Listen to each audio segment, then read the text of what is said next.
I need to tell you something about the Great Pyramid of Giza that will fundamentally alter how you see it.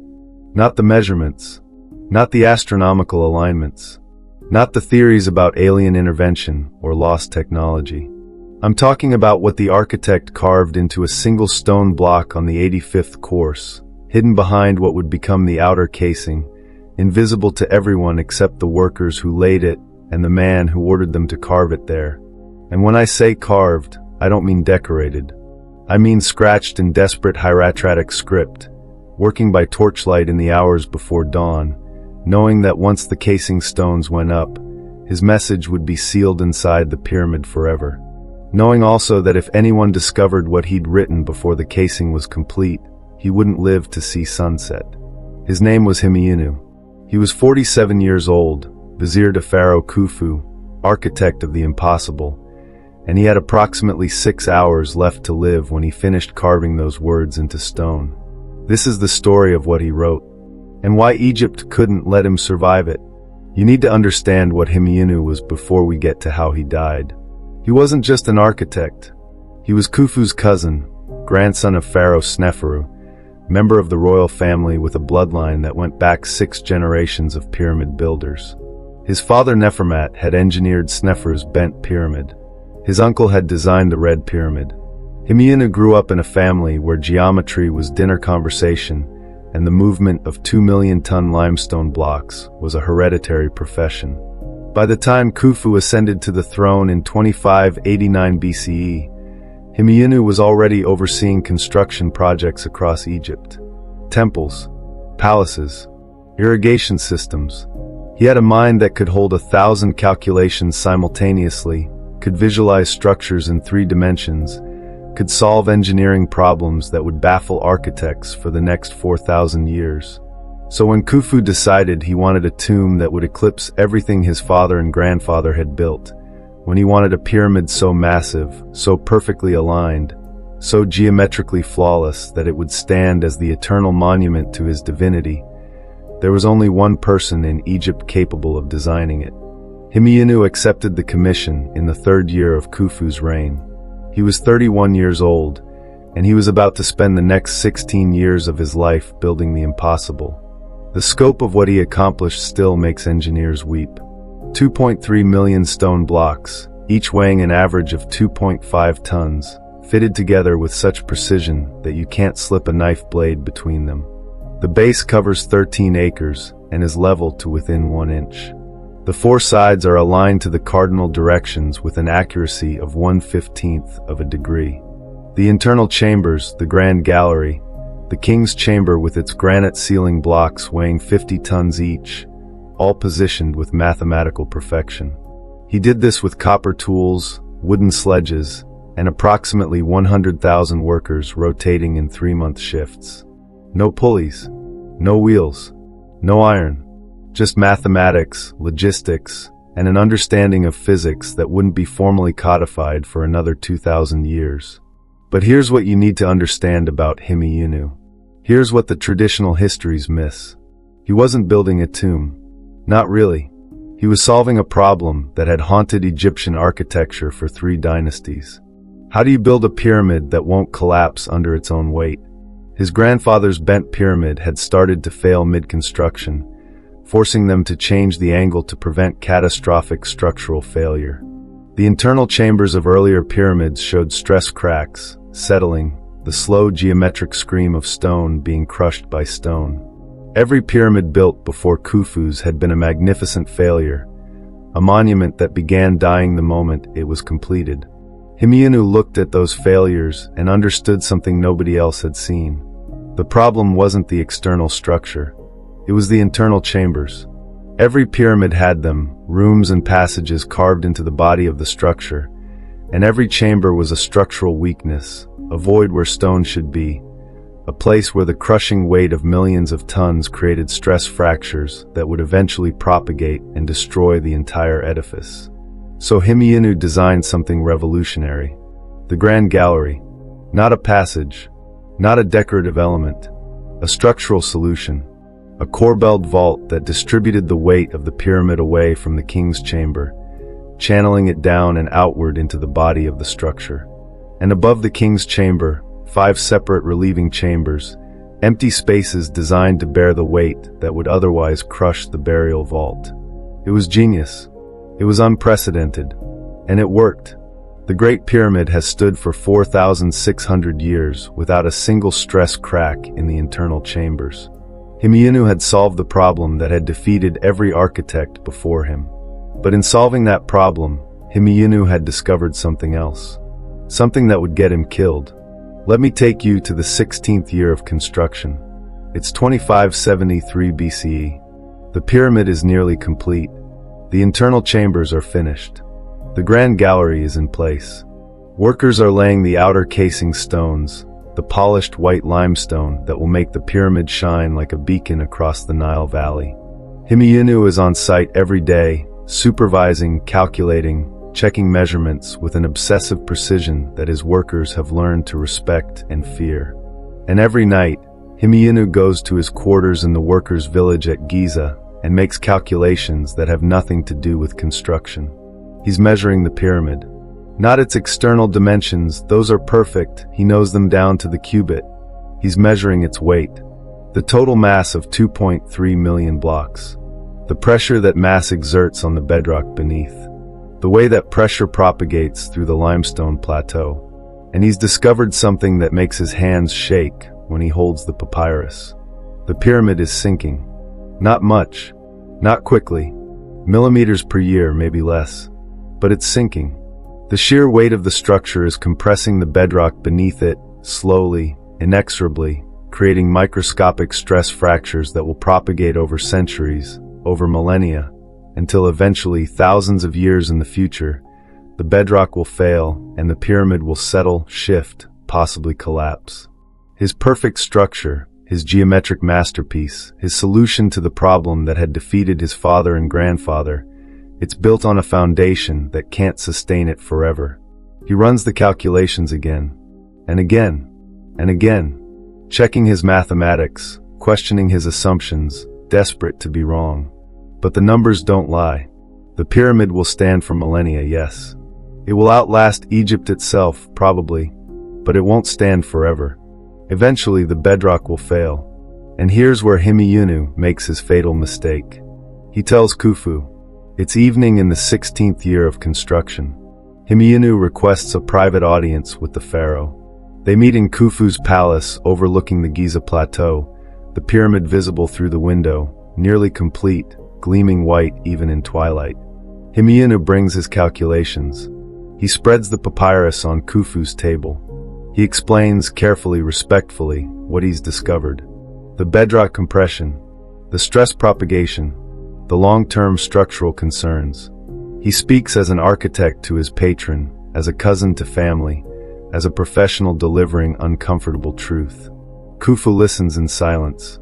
When Hemiunu finishes, the pharaoh asks a single question. Will it stand beyond my lifetime? Yes, divine one. It will stand for thousands of years. Then why are you telling me this?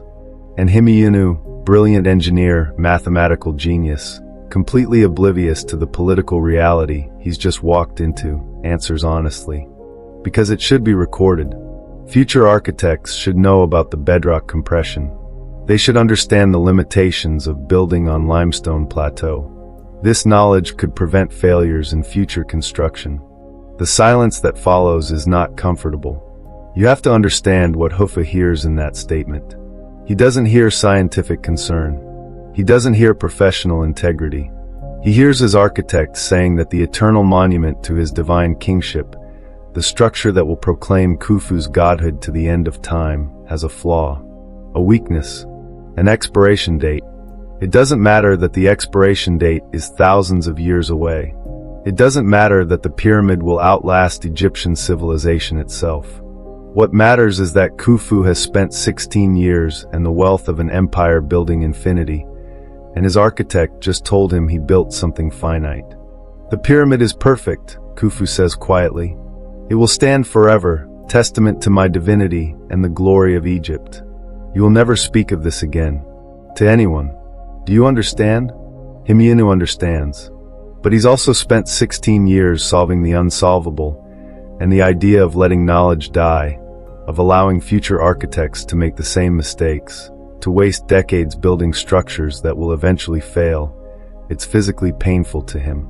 So he makes a decision that will kill him. He decides to hide the knowledge where it can't be destroyed, where future architects might find it if they know where to look. He decides to carve it into the pyramid itself. 3 nights before the final casing stones are laid on the upper courses, Hemiunu enters the pyramid with 2 workers he trusts. They climb to the 85th course, to a specific block on the north face that will be covered by casing stones the next day. And there, by torchlight, Hemiunu carves his message in hieratic script. It's not long, maybe 40 words, but those 40 words contain everything. The bedrock compression measurements, the rate of stress propagation, the mathematical relationship between pyramid weight and foundation failure, a warning to future architects, a confession to future engineers, the truth preserved in stone, sealed behind casing blocks where it can't be destroyed. He finishes just before dawn. The workers seal the casing stones the next morning. The message disappears, entombed in limestone, invisible, perfect, permanent. And that afternoon, Khufu's guards come for him. I don't know who told Khufu. One of the workers, probably. The promise of gold or the threat of death, doesn't really matter which. What matters is that by sunset, Hemiunu is in the palace, in chains, and Khufu is asking him a very simple question. What did you carve into my pyramid? Hemiunu doesn't deny it. He's a terrible liar, and besides, what's the point? He tells Khufu exactly what he wrote.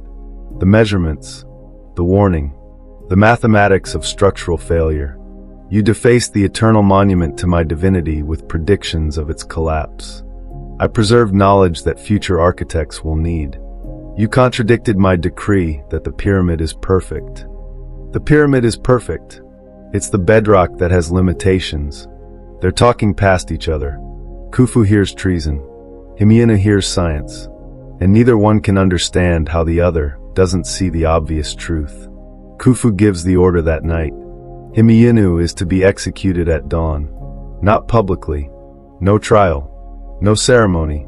Just a quiet death in the palace, and a quiet burial somewhere unmarked. His name will be removed from the pyramid's dedication inscriptions. His role in the construction will be attributed to others. He will be erased. They come for him 3 hours before sunrise. Hemiunu is 47 years old. He spent 16 years building the greatest structure in human history. He's solved engineering problems that won't be understood for 4 millennia. And he's going to die because he couldn't let knowledge be lost. The method of execution is straightforward. They take him to the pyramid, to the base on the north side, and they bury him alive in the foundation. There's a small void there, a gap between blocks that was supposed to be filled with rubble. Instead, they put Hemiunu in it. They seal it with a capstone, and they leave him to suffocate in the darkness, entombed in the structure he built. I think about what he must have thought in those final hours. Did he regret the message? Did he wish he'd kept Khufu's secret, lived another 30 years, died peacefully? Or was he satisfied, knowing that somewhere 85 courses above his head, carved into a limestone block, the truth was waiting for someone to find it? The pyramid was completed 3 months later. Khufu died 11 years after that. The pyramid stood, perfect and flawless, exactly as Khufu commanded. For 3,800 years, nobody knew about Hemiunu's message. The casing stones hid it perfectly. Until 1837, when a British explorer named Howard Vyse started removing casing stones to examine the pyramid's internal structure. On the 85th course, north face, behind a casing block that had partially fallen away, Vyse workers found hieratic script carved into the core masonry. Vyse couldn't read it. The script was archaic, the language obsolete. He made a rubbing and shipped it back to England, where it sat in a museum archive for another 80 years before anyone bothered to translate it. The translation, when it finally came, was fragmentary. The scholar noted measurements that didn't correspond to any known Egyptian system, mathematical ratios that seemed meaningless, a warning about stone and time and weight. He published a brief paper suggesting it might be a worker's prayer or a foreman's calculation, then moved on to more interesting artifacts. The message was forgotten again, for another century, until 2011, when an engineering team studying the pyramid's long-term structural stability noticed that the limestone bedrock beneath the pyramid showed compression fractures, microscopic stress lines propagating outward from the center. And when they calculated the rate of propagation, when they worked backward to determine when the compression began, the numbers matched Hemiunu's calculations almost exactly. Someone remembered the hieratic script. Someone pulled Weiss rubbing from the archives. And someone finally understood what they were looking at. Not a prayer, not a worker's scribble, a geotechnical assessment. 4,600 years old. Still accurate. The pyramid is sinking. Millimeters per decade. The bedrock is failing, exactly as Hemiunu predicted. In another 10,000 years, maybe 20, the stress fractures will propagate to critical failure and the pyramid will settle. Not collapse probably, but shift, crack, begin the slow process of returning to the desert. Hemiunu was right, and Khufu killed him for it. I think about this sometimes, about the choice Hemiunu made. He could have stayed silent, could have taken Khufu's gold and retired to a palace on the Nile and died peacefully in his bed. Nobody would have blamed him. You don't contradict Pharaoh and expect to survive. But Hemiunu understood something that Khufu didn't. Something that power never seems to understand. Knowledge doesn't belong to you. It doesn't care about your ego or your legacy or your divine kingship. Knowledge belongs to the future, to the engineers who will come after you, to the architects who will build on your foundation. And sometimes preserving that knowledge is worth dying for. The Great Pyramid stands in Giza, 4,600 years old, still the most perfect geometric structure ever created.